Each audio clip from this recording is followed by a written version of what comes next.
नमस्कार, माउन्टेन 5 न्यूजमा स्वागत छ। म सचिता बुढाथोकी। म प्रमिला खतिवडा। सुरुमा अहिलेसम्मका मुख्य समाचार। नयाँ सत्ता समीकरणको ढोका खुलेसँगै दलहरूको दौडधुप सुरु। सत्ता समीकरणमा भूमिका खोजिरहेको जनता समाजवादी पार्टीले सत्ताकै नेतृत्व दाबी गरेकोमा चौतर्फी आश्चर्य। एकल दलको रूपमा अघि बढिरहेको नेकपा एमालेलाई गुटविहीन बनाउने नेतृत्वको चाहना। पार्टीभित्रको विवाद साम्य नभएकाले अझै चुनौती रहेको विश्लेषण। सडक निर्माणका क्रममा प्राविधिक त्रुटि नगर्न प्रधानमन्त्री केपी शर्मा ओलीको निर्देशन। सडक दुर्घटनालाई रोक्न ट्राफिक अनुशासनको कार्यान्वयन तथा अनुगमन गर्नुपर्ने जिकिर। सिराहाको लाहाने स्थित मालपोत कार्यालयमा बम विस्फोट। विस्फोटमा परि 10 जना घाइते। घाइतेहरूको उपचार जारी। कोही समूहले विस्फोट जिम्मा लियो। नेकपा माओवादी केन्द्रले सरकारलाई दिएको समर्थन तत्काल फिर्ता नगर्ने। पेरिस डाँडामा बसेको बैठकद्वारा केन्द्रीय कमिटी बैठकको कार्यसूची पारित। बैठक आज पनि बस्दै। भारतमा प्रतिबन्धित खालिस्तान समर्थित संगठन सिख फर जस्टिसले राष्ट्रसंघलाई चन्दा दिएको खुलासा। सरकारी ज्यादतीको छानबिन गर्ने शर्तमा चन्दा दिएको आरोप। र क्रिस्टियानो रोनाल्डोको ह्याट्रिकसँगै इटालियन सिरी ए फुटबलमा युभेन्टसले सहज जित। युभेन्टससँग काग्लिएरी 3-1 गोल अन्तरले पराजित।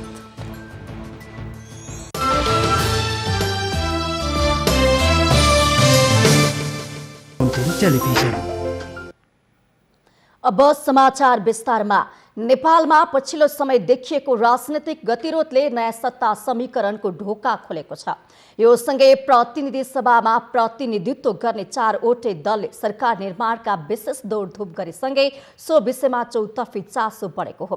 तर विशेष गरी सत्ता समीकरणमा आफ्नो भाग खोजिरहेको जनता समाजवादी पार्टी जसपाले सरकार नेतृत्वको दावी गर्दा भने नेपाली राजनीतिक ब्रेद आश्चर्यमा परेको छ। विशेष गरी प्रतिनिधि सभामा सो दलको संख्याको कारण समेत यस्तो अवस्था आएको देखिएको छ। प्रतिनिधि सभा संसदको चौथो ठूलो दल जनता समाजवादी पार्टी जसपा, जसको जम्मा जम्मी 34 सिट मात्रै छ, ऊ यति बेला प्रधानमन्त्रीको दौडमा देखिएको छ। संसदमा 120 सिट रहेको नेकपा एमाले र 63 सिट सहित दोस्रो स्थानमा रहेको कांग्रेस अनि तेस्रो दल माओवादीलाई पछि पार्दै जसपाले सत्ता समीकरणका लागि आफूले सरकारको नेतृत्व पाउनुपर्ने दावी संसदका ठूला भनिने दलसँगको वार्तामा गर्दै आएको छ। सरसर्ती हेर्दा जसपाको यो पछिल्लो दावीलाई गाउँघरमा प्रचलित उखान जुन गोरुको सिंह छैन उसैको नाम तिखेसँग तुलना गर्न सकिने खालको देखिएको छ। यति बेला प्रधानमन्त्री केपी शर्मा ओली नेतृत्वको एमाले सरकार अल्पमतमा परे लगतेबाट सत्ता राजनीतिको केन्द्र बनेको जसपा नेतृत्वको बालुवाटार, पेरिस डाँडा र बुढानीलकण्ठसम्मको लिगलिगे दौड निरन्तर जारी छ। आफू सत्ताको निर्णायक शक्ति भएको भ्रममा जसपा नेतृत्वमा पछिल्लो पटक देखिएको यो उत्साह साँच्चै नै टिट लाग्दो देखिन थालेको छ। पछिल्लो समय मुलुकको राजनीतिमा देखिएको उतार चढावको यो स्थितिमा जसपाले गरेको दाबीकै कारण विगतमा उसले सत्तासँग उठाउँदै आएका मुद्दाहरू पनि यति बेला उजेलमा परेका छन्। जसपाले राख्दै आएको संविधान संशोधनको माग वर्तमानमा देखिएको संसदको संरचनाकै कारण सम्भव नै देखिएको छैन, किनभने संविधान संशोधनका लागि संसदको 2/3 बहुमत आवश्यक पर्दछ।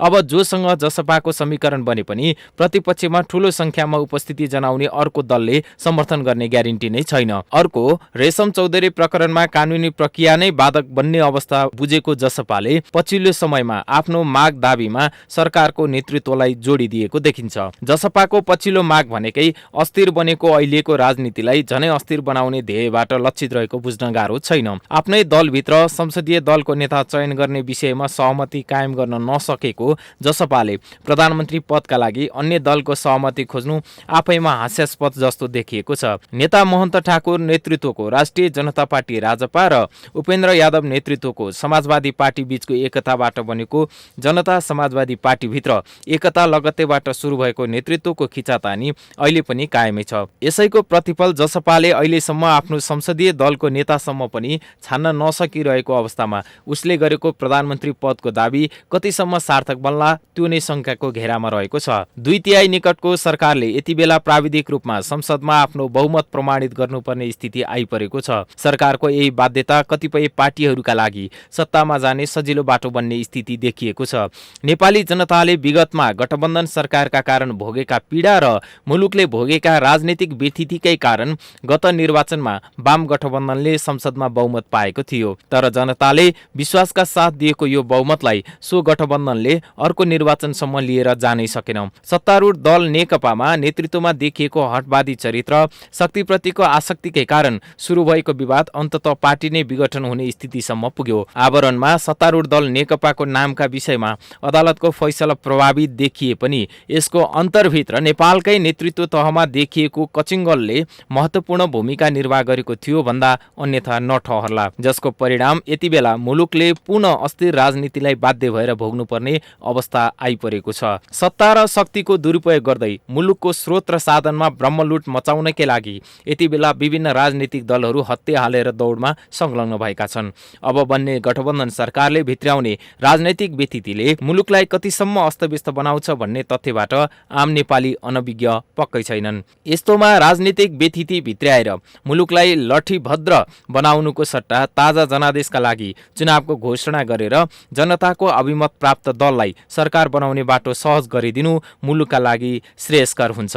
र अहिले सत्ताका लागि मरिहत्ते गर्ने विभिन्न राजनैतिक दलका नेताको घरदैलो चहारेर गठबन्धनमा सरकार बनाउने भन्दा जनताको विश्वास जितेर आफ्नै बलबुतामा सरकार बनाउने उद्देश्यका साथ जनताको घरदैलो चाहनु नै उत्तम विकल्प हुन सक्दछ।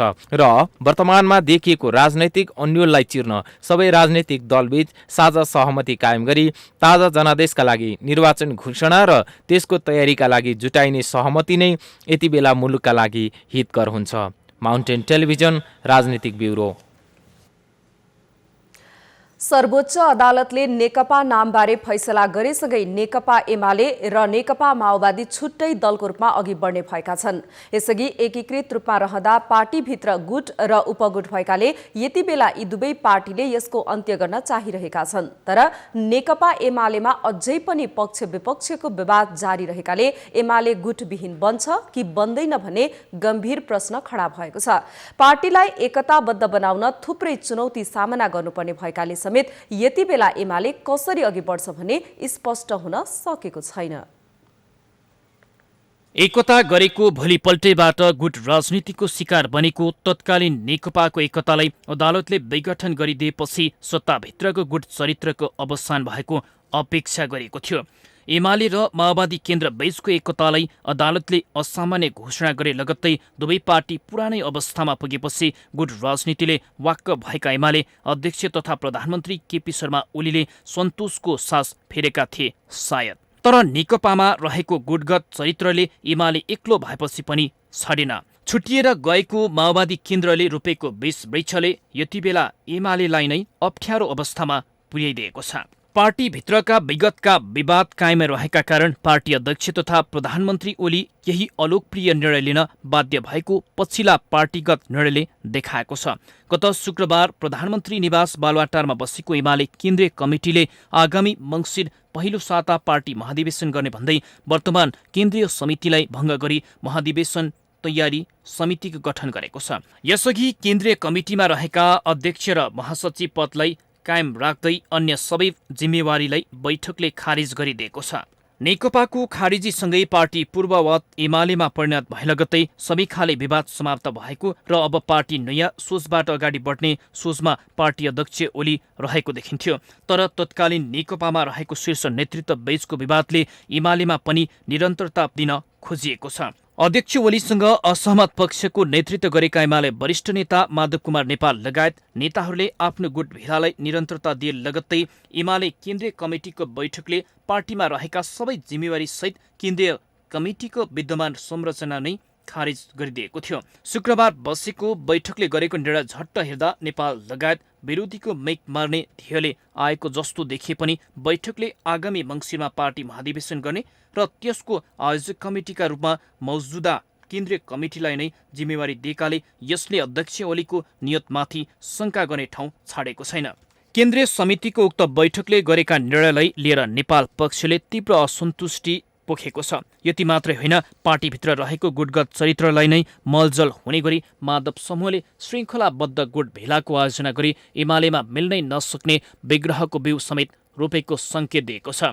विगत 3 वर्षदेखि पार्टीभित्रको गुट विवाद र सत्ता सङ्घर्षकै कारण गति शून्य सरकार र पार्टी हाँकेर बसेका प्रधानमन्त्री ओली पार्टीमा रहेको गुटगत झगडाको अन्त्य चाहन्थे भन्ने उनका पटक पटकका अभिव्यक्तिबाटै प्रष्ट छ। पार्टीभित्र वैचारिक र सैद्धान्तिक लडाईँ हुनुलाई अन्यथा मानिँदैन।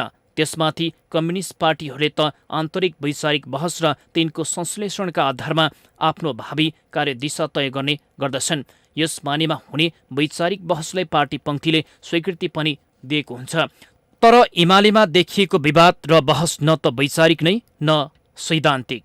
पार्टीभित्रको भागभण्डा र सत्ताको लेनदेनमा नमिलेका कुराले नै पार्टीभित्र विवाद झिकेकै कारण पनि नेतृत्वमा देखिएको यो झिना झम्टीले पार्टीका लाखौं कार्यकर्तालाई समेत आक्रोशित बनाइरहेको अवस्थामा केन्द्रीय कमिटीले पछिल्लो निर्णय सार्वजनिक गरेको हो। केन्द्रीय कमिटीको उक्त निर्णयको स्पष्ट सङ्केत हो पुराना सबै खाले विवाद र इबीलाई बिर्सेर पार्टीलाई नयाँ सिराबाट अगाडि बढाउन तयार सबैलाई गोलबद्ध गरिएको आग्रह। यसमा नेतृत्व स्पष्ट रहेको बुझ्न सकिन्छ। तर विवादलाई नै आफ्नो दायित्व सम्झेका कतिपय नेताहरू भने पार्टीको पछिल्लो निर्णयलाई नेतृत्वको दादागिरीका रूपमा अर्थ्याउँदै पुनः पार्टीलाई विवादमै अल्मल्याएर आफ्नो स्वार्थ पूरा गर्ने ध्याउनमा देखिएका छन्।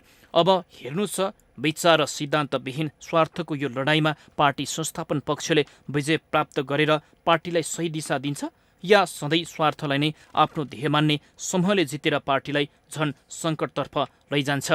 आगामी दिनले तय गर्ला सत्तारूढ दलको भविष्यको बाटो। माउन्टेन टेलिभिजन राजनीतिक ब्युरो। प्रधानमन्त्री केपी शर्मा ओलीले सडक निर्माणमा प्राविधिक त्रुटि नगर्न निर्देशन दिनुभएको छ। आइतबार प्रादेशिक एवं स्थानीय सडक निर्माण तथा सुधार कार्यक्रम शुभारम्भ समारोहलाई सम्बोधन गर्दै प्रधानमन्त्री ओलीले यस्तो निर्देशन दिनुभएको हो। सडक निर्माणमा भएका प्राविधिक त्रुटिको कारण दुर्घटना निम्तिने भएकाले सडक निर्माणमा विशेष ध्यान दिन आग्रह गर्नुभएको छ। जनताको जीवन रक्षा महत्त्वपूर्ण भएको सवारी साधन र यात्रुहरूको सुरक्षाको प्रत्याभूति हुने गरी सडक निर्माण गर्न पनि निर्देशन दिनुभएको छ। उहाँले दुर्गम ठाउँहरूमा पनि सुरक्षित पक्की सडक बन्नुपर्ने र अब निर्माण हुने सडकहरू कच्चा र असुरक्षित हुन नहुने तर्फ ध्यानाकर्षण पनि गराउनु भएको छ। पक्की बाटाहरू, पक्की भन्नाले कालो पत्र मात्रै होइन, त्यसको किनारमा पक्की हुनुपर्छ, त्यसको भित्तातिर पक्की हुनुपर्छ, पहिरोबाट सुरक्षित हुनुपर्छ, किनारबाट गाडी नखसोस्, त्यस प्रकारको डिफेन्स वालहरू सहित पिलरहरू सहित राखिएका सडकहरू, अब बन्ने सडकहरू कच्चा अथवा असुरक्षित सडकहरू हुनु हुँदैन। सडक राम्रा, फराकिला, पक्की सडक र सुरक्षित सडक हुनुपर्दछ। प्रधानमन्त्री ओलीले पक्की सडक भएको ठाउँमा पनि स्तर उन्नति तथा सुधारको काम गर्नुपर्ने बताउनु भएको छ। सडक दुर्घटनालाई रोक्न ट्राफिक अनुशासनको कार्यान्वयन तथा अनुगमन गर्नुपर्ने उहाँको भनाइ छ। आइतबार प्रधानमन्त्री ओलीले 283 स्थानीय तहका केन्द्रलाई राष्ट्रिय सडक सञ्जाल वा प्रदेश राजधानीसँग जोडिने गरी प्रादेशिक एवं स्थानीय सडक निर्माण तथा सुधार कार्यक्रमको शुभारम्भ पनि गर्नु भएको छ। नेकपा माओवादी केन्द्रले पार्टीको केन्द्रीय समिति बैठकको कार्यसूची पारित गरेको छ।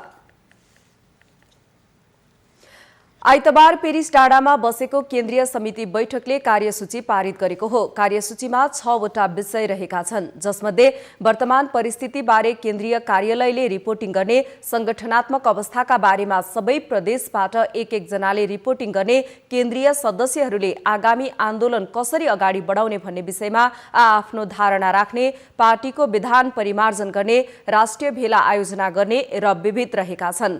नेकपा माओवादी केन्द्रले तत्काल सरकारलाई दिएको समर्थन फिर्ता नलिने प्रवक्ता नारायण काजी श्रेष्ठले बताउनुभयो। केन्द्रीय समितिको बैठकले निर्णय गरेको सरकारको समर्थन फिर्ता लिइसकेको स्थिति छैन, मन्त्रीहरूलाई सरकारबाट फिर्ता हुन निर्देशन दिइएको छ। त्यसैगरी नेकपा माओवादी केन्द्रको केन्द्रीय समिति बैठक आज बिहान 11 बजे पुनः बस्दैछ। आजको बैठकमा आइतबार निर्धारित कार्यसूची अनुसार नै अगाडि बढ्ने प्रवक्ता श्रेष्ठले जानकारी दिनुभयो।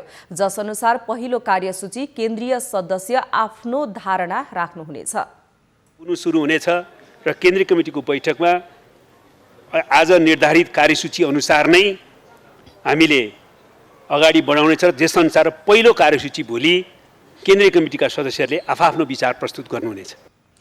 त्यसैगरी आइतबार पार्टी कार्यालय पेरिस डाँडामा झण्डै 4 घण्टा बसेको बैठकमा विभिन्न प्रदेशका नेताहरूले आफ्नो प्रदेशको अवस्थाबारे रिपोर्टिङ गर्नुभएको थियो।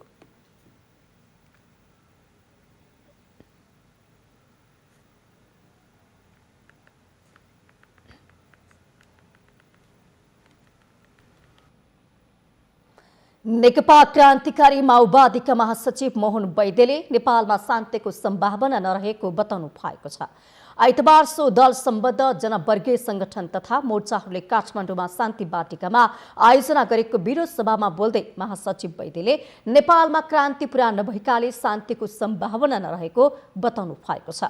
क्रान्ति गरेपछि मात्रै शान्ति आउने भन्दै उहाँले नेपालमा फेरि बन्दुक उठ्ने दावी समेत गर्नु भएको छ। प्रधानमन्त्री केपी शर्मा ओलीले केही समय अघि सबै पार्टीहरू संसदवादी मूलधारमा आएको अभिव्यक्ति दिएको प्रति टिप्पणी गर्दै महासचिव वैद्यले क्रान्तिकारीहरू संसदवादी मूलधारमा नआएको नभएको र आफूहरूले वर्तमान व्यवस्था नमान्ने पनि बताउनु भयो। एउटा कुरा के भन्नुहुन्छ भने अब सब संसदवादी मूलधारमा आए भन्नु यो झुटो सरासर झुटो। संसदवादी मूलधारमा छैन क्रान्तिकारी। हामी किन छैनौँ? हामीले संविधानलाई मान्दैनौँ, यो व्यवस्थालाई मान्दैनौँ। किनभने यहाँका समस्याहरू जबसम्म समाधान हुँदैन तबसम्म शान्तिको युग सुरु हुँदैन। महासचिव वैद्यले मजदुर, किसान, महिला, दलित, आदिवासी, जनजाति, मधेसी लगायतको समस्या समाधान नभएको भन्दै समस्या समाधानको निम्ति क्रान्तिको तयारी गर्नुपर्ने बताउनु भएको छ। नेपाली कांग्रेसका सभापति एवं पूर्व प्रधानमन्त्री शेरबहादुर देउवाले नेपाली कांग्रेस पदको लोभी नभएको बताउनु भएको छ। नेपाली कांग्रेस केन्द्रीय खेलकुद विभागद्वारा आयोजित स्वर्गीय खुमबहादुर खड्का स्मृति कुस्ती प्रतियोगिताको उद्घाटन गर्न बारा पुग्नुभएका देउवाले आफूहरू पदका लागि लोभी नभएको तर संकट निम्तिने खतरा भए सरकारको नेतृत्व लिन पछि नपर्ने बताउनुभयो।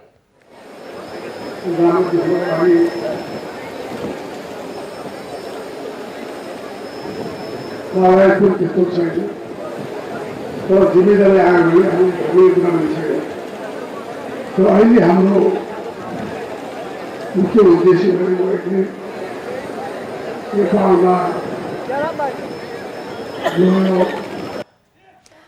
देशको पछिल्लो राजनीतिक घटनाक्रमलाई कांग्रेसले सोच विचारपूर्ण तरिकाबाट हेरिरहेको भन्दै सबै लोकतान्त्रिक शक्ति एक हुनुपर्ने बेला उहाँको धारणा रहेको छ। स्वर्गीय खुमबहादुर खड्काको स्मृतिमा आयोजित कुस्ती प्रतियोगितामा नेपाल र भारतका करिब 200 खेलाडीहरू सहभागी भएका छन्।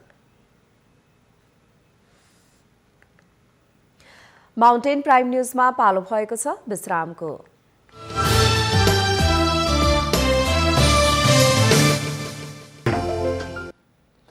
विश्रामपछि स्वागत छ। अब बाँकी समाचार। पछिल्लो राजनीतिक गतिरोधको कारण एमालेका दुई समूहबीच विश्वासको सङ्कट बढेसँगै पार्टी गतिविधि सहज ढङ्गले अघि बढ्न कठिन भएको छ। प्रधानमन्त्री केपी शर्मा ओलीसँग र माधव कुमार नेपाल समूहले एकले अर्कालाई निषेध गर्ने रणनीति लिएकाले यस्तो अवस्था आएको हो। प्रधानमन्त्री केपी शर्मा ओलीले आफ्नो समूहको बैठकबाट विधान संशोधन सहित केन्द्रीय कमिटी विस्तार र नेताहरूको जिम्मेवारी हेरफेर गरेपछि बसेको नेपाल खनाल समूहका केन्द्रीय सदस्य र संघीय सांसदहरूको बैठकले एकता जोगाउन शर्त सहितको बटम लाइन अघि सारेको हो। एकतर्फी ढङ्गले गरिएका निर्णय खारेज गर्नुपर्ने अदालतको फैसला र पार्टी विधान अनुसार 2 जेठ 75 सम्म कायम केन्द्रीयदेखि स्थानीय तहसम्मका पार्टी र जनसङ्गठनका संरचनाहरू पूर्ववत क्रियाशील गर्ने गरी बिउताउनु पर्ने तथा अध्यक्ष ओलीले पार्टीलाई विधि र पद्धति अनुसार सञ्चालन गरेर एकताबद्ध बनाउने विश्वास दिलाउनु पर्ने शर्त बैठकले अघि सारेको छ।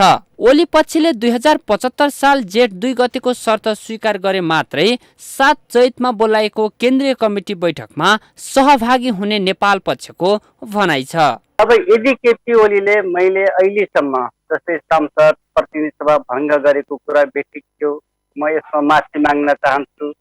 त्यसपछि पदाधिकारीहरूलाई मैले भङ्ग गरेँ अथवा हटाउने काम गरेको थिएँ, त्यो बेठिक थियो। अब फेरि यो करेक्सन भएको छ र यस्तै यदि यो ठाउँमा करेक्सन गर्ने ठाउँमा पुग्यो भने त बैठकमा त किन नजाने? नेकपा एमालेको बैठक हाम्रो हो, बैठक हाम्रो भइसकेपछि नजाने कुरै भएन। र अहिले 14-1500 को कमिटीमा मनोनयन गर्ने अल्पमतले बुधबार मात्रै एमालेका 2 समूह बीच कैलालीमा जिम्मेवारीको विषयलाई लिएर झगडा नै भएपछि यो समूह अब झनै सशंकित देखिने भएको छ। पछिल्ला घटनाक्रमले अबका दिनमा एमाले भित्र प्रधानमन्त्री ओली र वरिष्ठ नेता नेपाल बीच थप शक्ति सङ्घर्ष चल्ने स्पष्ट छ। त्यसैले नेपाल समूहले ओलीले एकलौटी निर्णय लिँदै गए पार्टीमा समानान्तर कमिटी गठन गर्ने सम्मको रणनीति नेपाल खेमामा लागेको छन्। पार्टी विधान अनुसार सबैलाई मिलाएर लैजाने ओली पक्षको तर्क छ। कुरा के बुझ्नु पर्यो भने नेकपा एमालेको 9 महाधिवेशनबाट पार्टी अध्यक्षको रूपमा सम्मानित प्रधानमन्त्री केपी शर्मा ओलीज्यू त्यति बेला पार्टी अध्यक्षमा निर्वाचित हुनुभयो र स्वाभाविक रूपले पार्टीमा नेकपा एमाले र माओवादी केन्द्र एकताबद्ध भइसके पछाडि नेपाल कम्युनिस्ट पार्टी नेकपा गठन भयो। त्यसका बीचमा भएका सम्पूर्ण गतिविधिहरूको फेरिस्त हामी सबैलाई जानकारी छ। यदिसम्म दुर्भाग्यपूर्ण स्थिति सिर्जना भयो कि केपी शर्मा ओलीज्यूलाई नेपाल कम्युनिस्ट पार्टी नेकपाको केन्द्रीय कमिटीको अध्यक्षबाट मात्र होइन सदस्यबाट समेत निष्कासन गर्ने। सर्वोच्च अदालतको फैसला पार्टीको विधान र नियमावलीको उपहास गरेर ओलीले एकलौटी निर्णय मार्फत एमालेलाई विघटन गराउन खोजेको निष्कर्ष निकालेको छ। ओली पक्षले बाधा अड्काउ फुकाउ मार्फत विधान संशोधन गरेर माओवादी केन्द्रका 23 जनालाई केन्द्रीय सदस्यमा मनोनयन गर्ने तथा 7 प्रदेशका पदाधिकारी हेरफेर गर्ने लगायतका निर्णय गरेको थियो। अब ओली नेतृत्वको नेकपा एमाले एकजुट भएर जान्छ या फुटको सङ्घारमा पुग्छ त्यो त आउँदो केन्द्रीय कमिटीको बैठकले नै बताउला। माउन्टेन टेलिभिजन राजनीतिक ब्युरो। प्रदेश 1 को प्रदेश सभाको बैठक अनिश्चितकालका लागि स्थगित गरिएको छ। सोमबार 12:30 बजेका लागि बोलाइएको बैठक अर्को सूचना नभएसम्म स्थगित गरिएको प्रदेश सभा सचिवालयले जनाएको छ। प्रदेश सभा सचिवालयका सचिव गोपाल प्रसाद पराजुलीले प्रदेश सभा नियमावली 2074 को नियम 6 को उपनियम 3 बमोजिम अर्को सूचना नभएसम्मका लागि प्रदेश सभा बैठक स्थगित भएको जानकारी दिनुभएको छ। यसअघि फागुन 20 गते पनि विशेष कारण देखाउँदै प्रदेश सभाको बैठक स्थगित गरिएको थियो।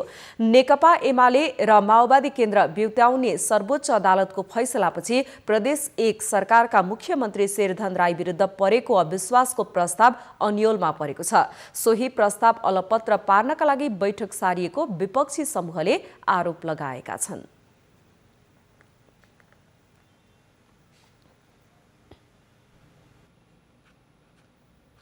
सिराहाको लाहाने स्थित मालपोत कार्यालयमा आइतबार बम विस्फोट भएको छ। बम विस्फोटको जिम्मा जनतान्त्रिक तराई मुक्ति मोर्चा क्रान्तिकारीले लिएको छ। सिराहाको मालपोत कार्यालयमा भएको प्रेसर कुकर बम विस्फोटमा परे 10 जना घाइते भएका छन्।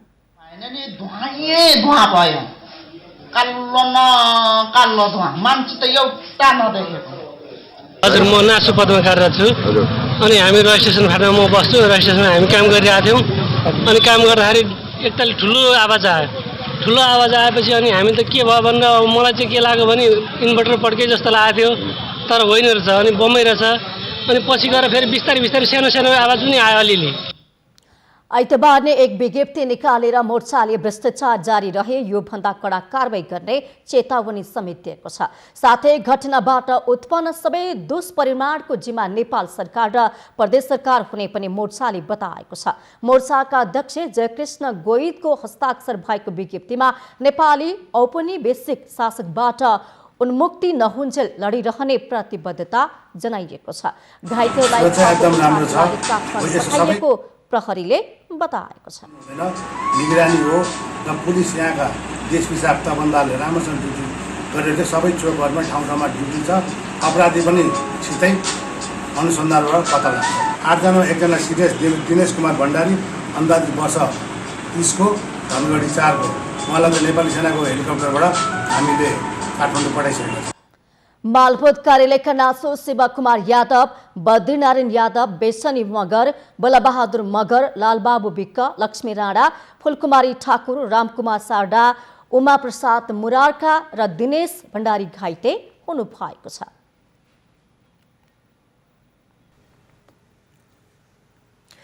नेकपा एमालेको माधव कुमार नेपाल पक्षले पार्टीमा विधान विपरीत गरिएको निर्णयलाई वैधानिकता नदिन निर्वाचन आयोगलाई पत्र लेखेको छ।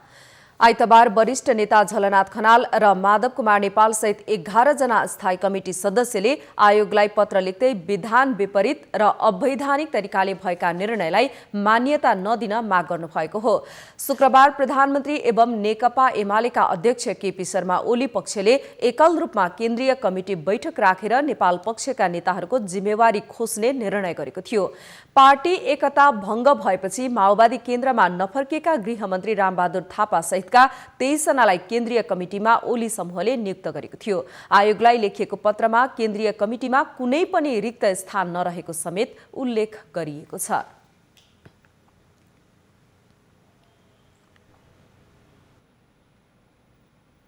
दाङ जिल्लाको गडबा गाउँपालिकामा नयाँ सहर बनाउने योजना ओझेलमा परेको छ।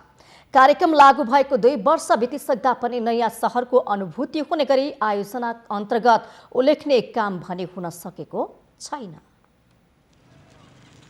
नयाँ सहर कार्यक्रममा गडुवा गाउँपालिकामा प्रस्तावित हुँदा स्थानीय स्तरमा खुसियाली छाएको थियो, तर अहिले सहर बनाउने विषय ओझेलमा परेको छ। नयाँ सहरको अनुभूति गरौँला भन्ने पर्खाइमा रहेका गडुवावासी समयमै काम सम्पन्न नहुँदा निराश बनेका छन्।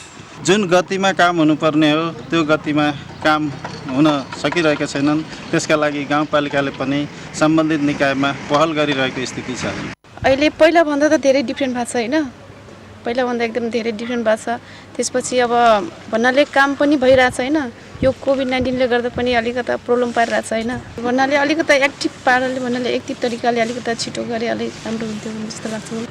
सुरुको वर्षदेखि नयाँ सहर अन्तर्गत सडक पूर्वाधारमा लगानी केन्द्रित गरिए पनि अहिलेसम्म सडक पूर्वाधारका योजना पूरा हुन सकेका छैनन्। वडा नम्बर 1 को जुरौनी चिसापानी हुँदै धानखोला जोड्ने सडक निर्माणाधीन छन्। वडा नम्बर 5 को लोखरपुर लालपुर हुँदै धर्मपुर जोड्ने सडक पनि बनिरहेको छ। यी दुवै सडक र आयोजनासँग जोडिएको पूर्वाधारका लागि यस वर्ष जम्मा 1 करोड 20 लाख बजेट विनियोजन गरिएको छ। नयाँ सहर बनाउने कार्यक्रममा सघन शहरी तथा भवन निर्माण आयोजना कार्यालय दाङ मार्फत कार्यान्वयन गरिएको छ। नयाँ सहर त बन्यो, तर त्यो अनुसार चाहिँ काम नभइरहेको अवस्था कुरो त स्वाभाविक हो। नयाँ सहरको मैले चाहिँ हाम्रो प्लानरहरूसँग विभागमा कुरा गर्दाखेरि के भने सरकारले नयाँ सहर अवधारणा ल्याएपछि एउटै सरकार नेपाल सरकारबाटै मात्रै भन्दा पनि विभिन्न स्टेक होल्डरहरूले पनि यसमा सहकारी गर्नुपर्छ र सुरुवात गराइदिने हो। त्यसभित्र सबै जनता वा अरू पनि स्टेक होल्डर मिलेर गर्नुपर्छ अनि बढ्छन् भन्ने हो। तर जनताको प्रत्यक्ष के हुन्छ भने सरकारले सुरु गरेको हुनाले सरकारबाटै गर्ने हो। नयाँ सहर अन्तर्गतको कामले गति लिन नसकेको गाउँपालिकाले स्वीकार गरेको छ। राजनीतिक खिचातानीले नै नयाँ सहरको अवधारणाले गति लिन नसकेको पालिकाको स्पष्ट पारेको छ। र ट्रेड स्कुल बसेको ठाउँमा प्रदेशको राजधानी आउने, हिउँदे अधिवेशन त्यही चलाउने भन्ने उसले अगाडि बढिरहेको स्पिडमा राजनीतिक एउटा गडबडीको कारणले समस्या आएको हो। त्यसकारण जब देशमा एउटा विकास निर्माण अगाडि बढिरहेको अवस्थामा राजनीतिक सङ्कट आउँछ, राजनीतिमा एउटा समस्या आउँछ, त्यो सबै ठाउँमा त्यो असर पर्छ। त्यही कारणले केही असरहरू परेको छ। सरकारले 50 वटा नयाँ सहर बनाउने योजना बनाएको छ। एउटा सहर बनाउन 15 अर्ब लाग्ने सरकारले बजेट प्रक्षेपण गरेको छ। 5 अर्ब सरकारी क्षेत्र र 10 अर्ब निजी क्षेत्रबाट लगानी लाग्ने अनुमान गरिएको थियो। तर यो कार्यक्रम सरकारको प्राथमिकतामा नपर्दा बजेट अभावका कारण समस्या देखिएको छ। माउन्टेन टेलिभिजनका लागि दाङ सहकर्मी ओम प्रकाश गुप्ताको सहयोगमा जिल्ला ब्युरोको रिपोर्ट। माउन्टेन प्राइम न्युजमा पुनः पालो भएको छ विश्रामको।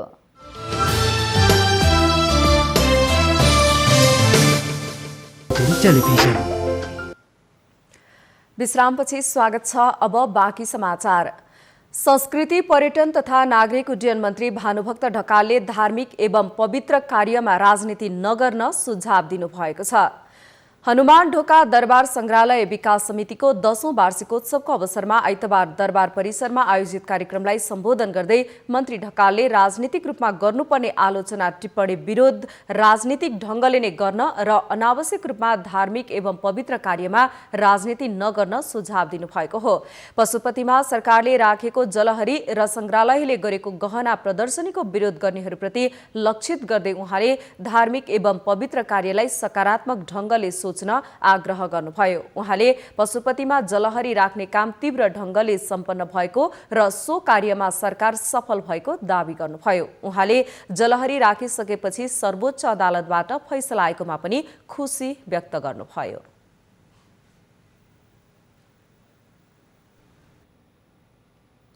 बाराको पूर्व पश्चिम लोकमार्गको निजगढ पथलैया र पथलैया अम्लेखगञ्ज सडक खण्डको जंगलमा गैरकानूनी मानिएको देह व्यापार फस्टाउँदै गएको छ।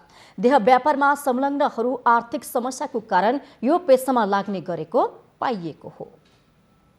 बाराको पूर्व पश्चिम लोकमार्गको निजगढ पथलैया र पथलैया अम्लेखगञ्ज सडक खण्डको जंगलमा गैरकानूनी मानिएको देह व्यापारमा संलग्न हुने गरेको पाइएको छ। गैरकानूनी मानिएको यौन धन्दामा आउनुको प्रमुख कारण आर्थिक अभाव रहेको देह व्यापारमा संलग्न भएकाहरू बताउँछन्। हजुर, अनि घरमा अरू काम के गर्नुहुन्न? कसलाई कमाएर खुवाउँछन्, बुढो छैन। हजुर, छोराछोरी पाल्न पर्यो त। ए त्यसकै लागि हो। अनि यो दैनिक तपाईँहरूले कति कमाउनु चाहिँ यो देह व्यापारबाट चाहिँ? ए 1500-1600 रुपियाँ कमाइहाल्छु यता। अनि पुलिसहरूले अरूले चाहिँ गाली गर्दैनन् देख्यो भने? गर्छ त। तपाईँहरूसँग अर्को कुनै उपाय नभएर यो गर्नुभएको हो? दिदी मालिक छैन त के गर्नु त? घरमा श्रीमान छैन। अनि यो के को लागि गर्दै हुनुहुन्छ? छोराछोरीलाई पेट लाग्यो केले गर्छ? घरमा खाना रासन पनि केही पनि छैन। सानै उमेरमा गरिने प्रेम विवाह, आर्थिक अभाव, शिक्षाको अभाव, फेसनको प्रभाव तथा पारिवारिक बिछोडका कारण र चेतनाको कमीका कारण पनि यो पेसामा महिलाहरू आउने गरेको पाइन्छ। वन क्षेत्रमा हुँदै आएको अवैध धन्दा नियन्त्रण गर्न प्रयास गरिरहेको प्रहरीले जनाएको छ। उक्त क्षेत्रमा प्रहरीले गस्ती पनि गर्ने गरेको भए पनि प्रहरीको आँखा छलेरै यौन धन्दा चलिरहेको छ। प्रहरीले पटक पटक सम्झाउने गरेको भए पनि नियन्त्रण बाहिर रहेको जिल्ला प्रहरी कार्यालय बाराका प्रहरी नायब उपरीक्षक गौतम मिश्रले जानकारी दिनुभयो।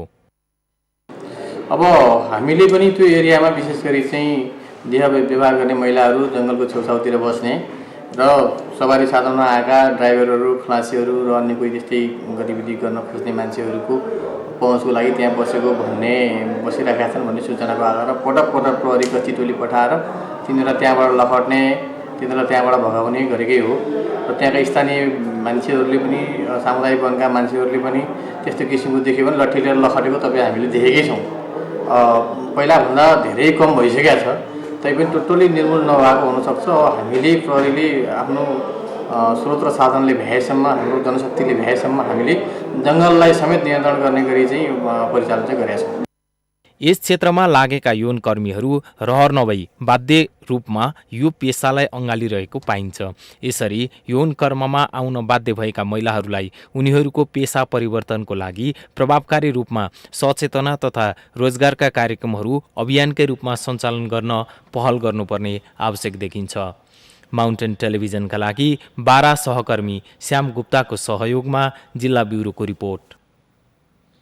रूपन्देहीको लुम्बिनीमा 5000 व्यक्ति अट्ने ध्यान केन्द्र निर्माणको काम सुरु भएको छ। 2078 साउन मसान्तभित्र सम्पन्न हुने गरी सो भवनको निर्माण सुरु गरिएको हो। यसले लुम्बिनीको पर्यटन प्रवर्धनमा सहयोग पुग्ने विश्वास गरिएको छ। लुम्बिनीको पर्यटन प्रवर्धन गर्नका लागि ध्यान केन्द्र निर्माण कार्य सुरु गरिएको छ। 2074 सालदेखिको योजना हाल आएर अगाडि बढेको हो। ध्यान केन्द्रले लुम्बिनीमा आउने श्रद्धालुहरूका लागि ध्यान गर्न र अन्तर्राष्ट्रिय सम्मेलन लगायतका कार्यक्रममा सहयोग पुग्नेछ। चैत मसान्तसम्म सक्ने गरी निर्माण थालिएको भए पनि कोरोना महामारीका कारण ध्यान केन्द्रको निर्माण अवधि लम्बिएको छ। आगामी 2078 साल साउनभित्र निर्माण पूरा हुने गरी काम अघि बढेको लुम्बिनी विकास कोषले जनाएको छ। अन्तर्राष्ट्रिय सवाल तथा ध्यान केन्द्रको अवधारणा चाहिँ जब हामीले 2560औं बुद्ध जयन्तीलाई अन्तर्राष्ट्रिय स्तरमा चाहिँ लुम्बिनीमा मनाउने समय थियो, त्यो बेला चाहिँ अत्यन्त खास गरी हावाहुरी होइन वर्षाको कारणले गर्दाखेरि चाहिँ हामीले चाहिँ जुन खालको चाहिँ स्टेजहरू व्यवस्थापन गरेका थियौँ त्यसमा चाहिँ अलिकति केही समस्या देखियो। त्यस अवस्थामा चाहिँ सम्माननीय राष्ट्रपतिज्यू, सम्माननीय प्रधानमन्त्रीज्यूको पनि उपस्थिति थियो। यस अघि पहिलो चरणमा भवनको निर्माणको काम अघि बढिसकेको छ। करिब 32 करोडको लागतमा बनिरहेको भवनको दोस्रो चरण अन्तर्गतका कामहरू भइरहेको छ। अन्तर्राष्ट्रिय स्तरको ध्यान तथा सम्मेलन केन्द्र निर्माणले पर्यटन प्रवर्धनमा महत्त्वपूर्ण भूमिका खेल्ने लुम्बिनी विकास कोषले जनाएको छ। यसको टोटल मास्टर प्लान एरिया चाहिँ अब अत्यन्त ठुलो छ, करिब 4 बिघा जग्गा क्षेत्रफलले ओगटेको छ। त्यो हुँदाखेरि चाहिँ 5000 जना मानिसहरू बसेर चाहिँ ध्यान योगा गर्नको लागि पनि एकदमै सहज हुन्छ र चाहिँ पहिलो फेजको काम सम्पन्न भइसकेको छ र दोस्रो फेजको काम पनि अब धेरै अगाडि बढिसकेको छ। अब यसलाई चाहिँ हामीले चाहिँ यो आगामी बुद्ध जयन्तीको अवसरमा चाहिँ उद्घाटन गर्ने चाहिँ लक्ष्य राखेका छौँ। टोटली काम कम्प्लिट नभए पनि उद्घाटन र चाहिँ त्यहाँ कार्यक्रम गर्नको लागि चाहिँ कुनै पनि किसिमको चाहिँ दुविधा हुँदैन। दोस्रो चरणमा पोडियममा उभिएर गरिने भाषणलाई 16वटा भाषामा अनुवाद हुने अत्याधुनिक प्रविधि जडान गरिनेछ। नेपालकै ठूलो आधुनिक भनिएको भवनमा 5000 क्षमताको डिजाइन भए पनि 7000 कुर्सी राख्न सकिनेछ। 386.88 वर्गमिटर यो सम्मेलन केन्द्रको डिजाइन दक्षिण एसियामै नमुना भएको दावी गरिएको छ। माउन्टेन टेलिभिजनका लागि रूपन्देही सहकर्मी विमल छेत्रीको सहयोगमा जिल्ला ब्युरोको रिपोर्ट। हामीसँग आर्थिक, अन्तर्राष्ट्रिय र खेल समाचार बाँकी नै छन्। माउन्टेन प्राइम न्युजमा फेरि पालो भएको छ विश्रामको।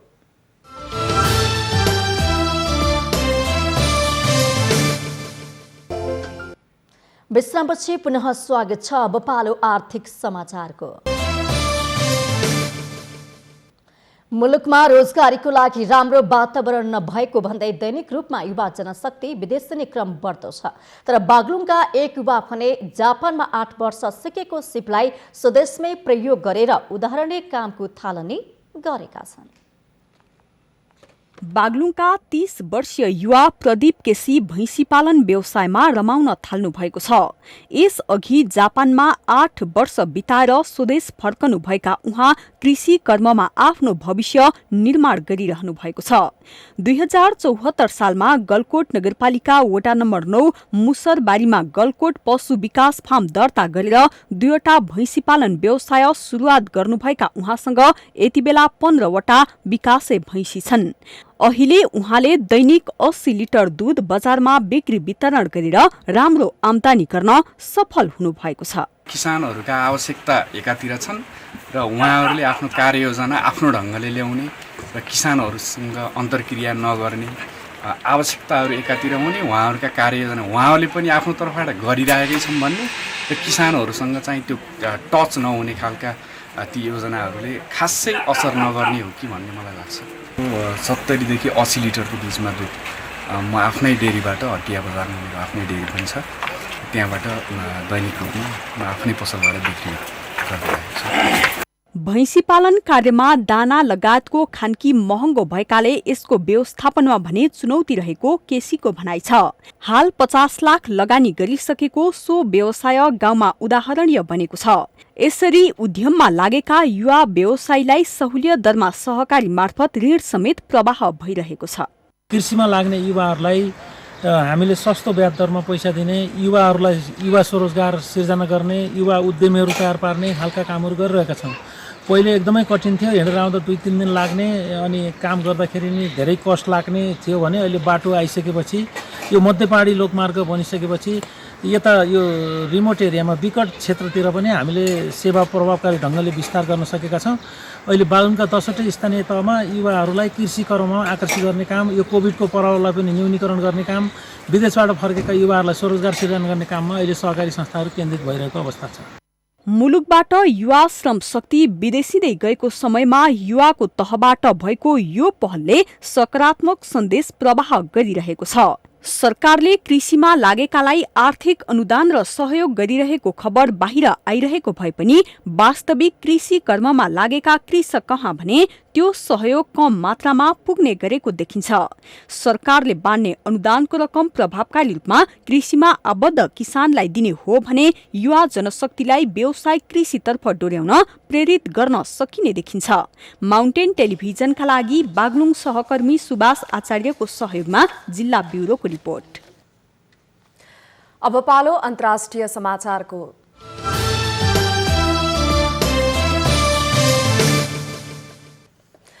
भारतमा प्रतिबन्धित खालिस्तान समर्थित संगठन सिख फर जस्टिस एसएफजेले संयुक्त राष्ट्रसंघलाई चन्दा दिएको खुलेको छ। भारतको केन्द्रीय सरकारले ल्याएको कृषि कानूनका विरुद्धमा संघर्षमा उत्रिएका किसानहरूमाथि भएको ज्यादतीको छानबिनका लागि 8 लाख भारतीय मुद्रा बराबरको रकम चन्दा स्वरूप दिएको स्थानीय सञ्चार माध्यमले जनाएका छन्। सो चन्दा जेनेवा स्थित संयुक्त राष्ट्रसङ्घीय मानव अधिकार उच्चायुक्तको कार्यालय UNHCRलाई दिएको बताइएको छ। एसजेएफले UNHCRसँग कृषि कानूनका विरुद्ध भएको किसान आन्दोलनमा संलग्न प्रदर्शनकारीमाथि भएको भनिएको कथित दुर्व्यवहारको छानबिन गर्न उच्चायुक्तको कार्यालयले छानबिन आयोग गठन गर्न भन्दै लबिङ गर्दै आएको छ। आफ्नो प्रतिबन्धको सूचीमा रहेका मुलुक र संगठनलाई छाडेर अन्य सबै मुलुक र संगठनबाट चन्दा लिन संयुक्त राष्ट्रसङ्घ स्वतन्त्र रहेको र एसजेएफ त्यस्तो कुनै प्रतिबन्धित सूचीमा नरहेकाले उसले प्रदान गरेको रकम स्वीकार गरेको बताइएको छ। अब पालो खेल समाचारको।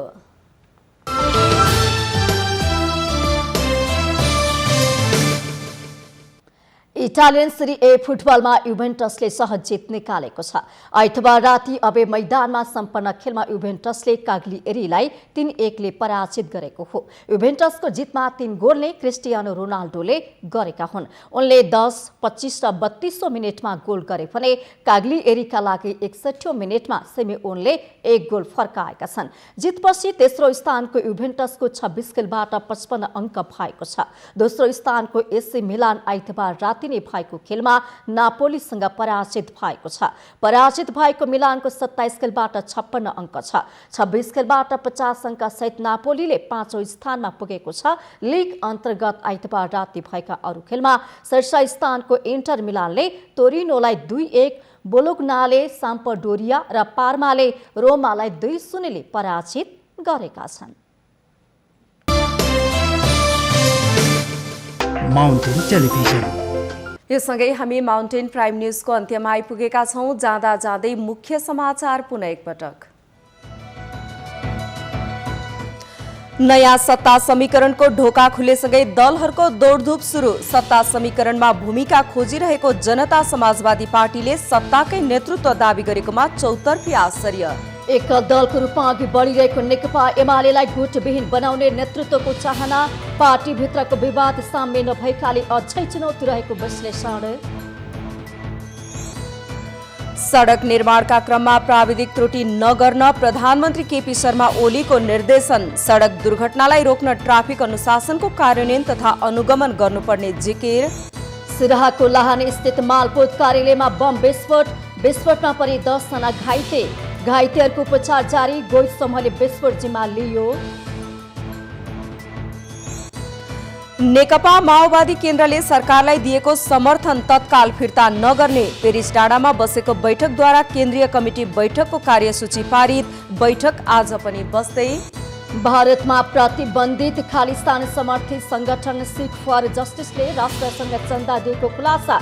सरकारी ज्यादतीको छानबिन गर्ने शर्तमा चन्दा दिएको आरोप। र क्रिस्टियानो रोनाल्डोको ह्याट्रिकसँगै इटालियन सेरी ए फुटबलमा युभेन्टसले सहज जित। युभेन्टससँग काग्लिएरी 3-1 गोल अन्तरले पराजित।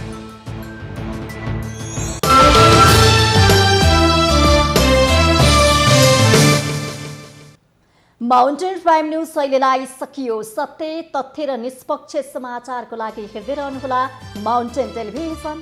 नमस्कार।